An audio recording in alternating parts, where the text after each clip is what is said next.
السلام عليكم ورحمة الله وبركاته. طبعا بعد ماتش امبارح والزمالك والفوز على البنك الاهلي وفوز معنوي مهم جدا جدا جدا. يمكن انا ما رضيتش اتكلم امبارح بعد الماتش، انما قلت اتكلم النهارده لان عندي تفاصيل مهمه جدا خاصه بالهارب محمود عبد المنعم كهربا، او اللعيب اللي هيتعاقب قريب جدا جدا جدا بايقاف 6 شهور لو ما سددش الغرامه بتاعته. انما قبل ما نتكلم عن كهربا، وفي تفاصيل مهمه جدا عن كهربا، وانا بطلب من جماهير الزمالك كلها انها تدعم الفيديو ده بالذات، لان الفيديو ده هيتاخد عليه ريبورتات كتير قوي، وانا يمكن هيبقى فيه هجوم شرس على البيتش، فاتمنى الدعم من جمهور الزمالك بعد الفيديو ده بالذات. مش كل وقت بقول لكم ادعموا، لا، انا في اوقات معينه كده بقول لكم ادعموا، لان بيبقى فيه فيديوهات فيها بعض الحقائق اللي ممكن تضر بعض الناس اللي هي بيعملوا عليها ريبورتات عاليه جدا وبيبتدوا يضغطوا على البيتش. فاتمنى من حضراتكم الدعم في الفيديو ده على قد ما تقدروا. الساعات اللي فاتت كان في كلام كتير جدا عن كهربا وقانونية مشاركته مع الاهلي امام بيراميدز في المباراة اللي هتتلعب مساء اليوم في نهائي كاس مصر. طيب، حسما للجدل، هي مشاركة كهربا قانونية 100%، ما عندوش مشكلة ان هو يشارك.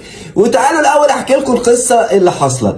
مصدر مقرب من كهربا قال لعدد كبير جدا من الاعلاميين ان الاهلي رفض دفع نص الغرامة لمحمود كهربا عشان يسدد الفلوس للزمالك، وان اللاعب اتفاجئ من موقف ادارة الاهلي وطلب منه يدفع الغرامة الكاملة وبعدين يتم تعديل عقده. يعني تعالى يا عم كهربا ادفع الاول الغرامة بتاعتك وبعد كده احنا هنعدل لك عقدك.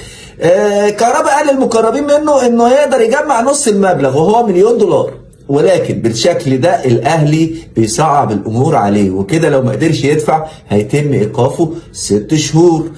بالمناسبه مارسيل كولر المدير الفني للاهلي بيفكر يبدا الماتش بمحمد شريف، ماتش النهارده، ماتش بيراميدز، بدل من كهربا. ده في احتمال واحتمال، عشان ما يقولوش طارق بيقول كلامه خلاص. يعني ممكن كهربا يبتدي، لان كهربا اصلا مضغوط جدا جدا بسبب موضوع الغرامه، انه خلاص هيتوقف لو ما سددش في خلال ال 48 ساعه دول. او ممكن النادي الاهلي او مستر كولر يبدا بمحمد شريف بدل منه، لان شايف ان كهربا مش هيبقى مركز بنسبه 100%، ولكن هيحسم ده بشكل نهائي وفقا لحاله كهربا في المعسكر النهارده. كهربا عنده مشكله كبيره جدا، لان خلاص الموضوع داخل في اللحظات الاخيره، الوقت الاخير جدا، ان فاضل، هو كان المفروض يوم 8 نهايه المهله. للاسف الشديد معرفش ايه، فوجئنا كلنا لقينا اخر المهله يوم 12، ماشي يوم 12 ما فرقتش 3 ايام، والنهارده النادي الاهلي عنده ماتش بكره وبعد بكره اخر يوم. فهل النادي الاهلي هيلحق يخلص لكهربا الموضوع؟ هل هيدفع له؟ هل هيساعده؟ من الكلام اللي انا قلته لا، احتمال كبير جدا ما يساعدش معاه في حاجه، ونشيل شيلتك وحاسب على مشاريبك.